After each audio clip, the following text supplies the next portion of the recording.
Привет, ребята! Как у вас дела? Сегодня я хочу с вами поболтать немножко, потому что приближаются праздники, и мне кажется, у всех сейчас такое предпраздничное настроение, нету такого настроя на серьезную работу. И вот потому просто давайте поболтаем.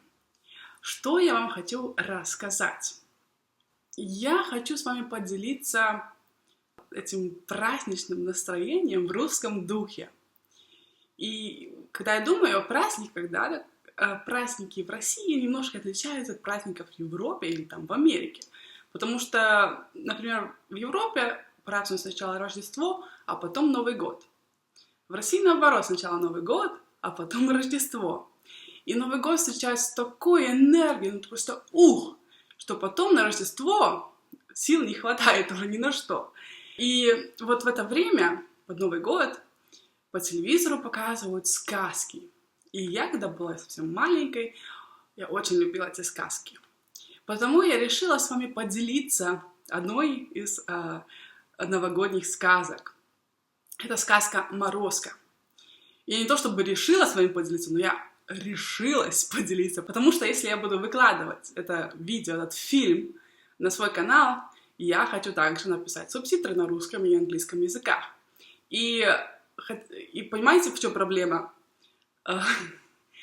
Кино, этот фильм, он очень старый, потому качество звука довольно плохое.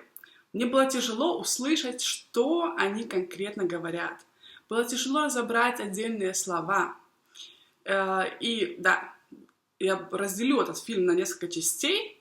И вот в первой части я уже написала русские субтитры, но сейчас мне предстоит написать еще английские субтитры. И вот здесь-то будет сложно.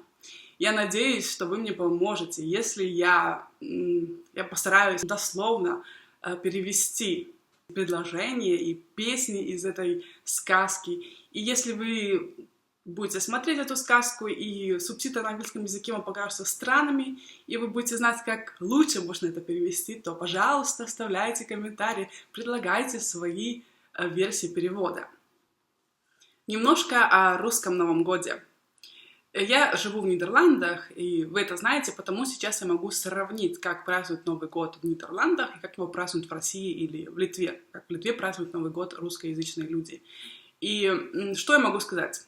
Что я заметила? Какая разница?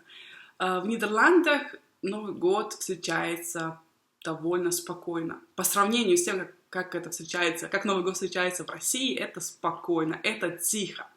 Допустим, прошлый Новый год я встретила на диване, и я ела вот это. Такие вафельки, я вам сейчас покажу. Такие вафельки, практически сухарики.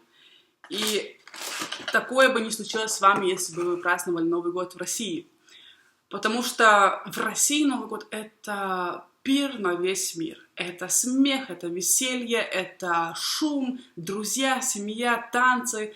Это просто вот что-то такое большое, огромное.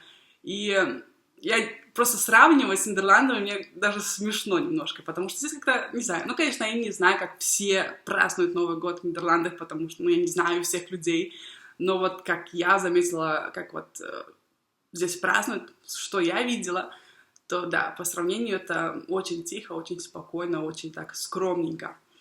В России же люди готовятся к Новому году заранее. Это огромнейший праздник, очень важный праздник. Особенно женщины готовятся очень долго. Они заранее делают список того, что они будут готовить на Новый год. Это не какие-нибудь маленькие закусочки или вот такие сухарики, нет. Они делают список, что они будут готовить, и тогда обдумывают, что им нужно купить, какие продукты им нужны для того, чтобы приготовить эти блюда. И тогда заранее идут в магазин и покупают все. Почему они идут заранее? Потому что если бы они шли бы в последний день в магазин, то они бы там проторчали очень долго. Были бы огромные очереди, это просто ненужный стресс. И так у всех не хватает времени под Новый год, потому что столько дел, столько нужно всего сделать. Так вот, и также они убираются досконально, делают генеральную уборку у себя дома. Это значит, что они моют окна, протирают пыль везде, все должно блестеть, все должно быть просто супер. И также они заботятся о том, как они будут сами выглядеть на Новый год. Это значит, что они идут в салон красоты, там делают новую прическу, покупают себе красивые наряды, красивую одежду, чтобы блестеть на Новый год, чтобы быть просто, ну, очень-очень красивыми, сногсшибательными.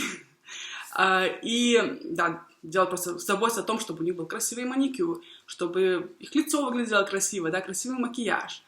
Это все очень важно. И готовка к Новому году, я имею в виду еда, которую готовит женщина на Новый год, тоже занимает много времени. Это не дело последних часов. Потому что Новый год встречается с семьей и с друзьями. Это много людей. И это большой стол. В России это большой, огромный стол. И на этом столе столько много всего вкусного. Это, говорю, это несколько блюд. Это много салатов. Это всякие различные закуски, фрукты, конфеты, пироги. И, конечно, различные напитки, как алкогольные, так и неалкогольные. Просто столько много еды, что никто не может столько много еды съесть за один день. Потому русские едят эту еду, которая осталась после Нового года, еще несколько дней. Ладно, ребята, это все на сегодня. Мне пора бежать, забирать своего сына из детского сада. Потому я говорю вам пока. Мы встретимся с вами снова в следующую пятницу. Не скучайте, учите русский язык. До скорой встречи.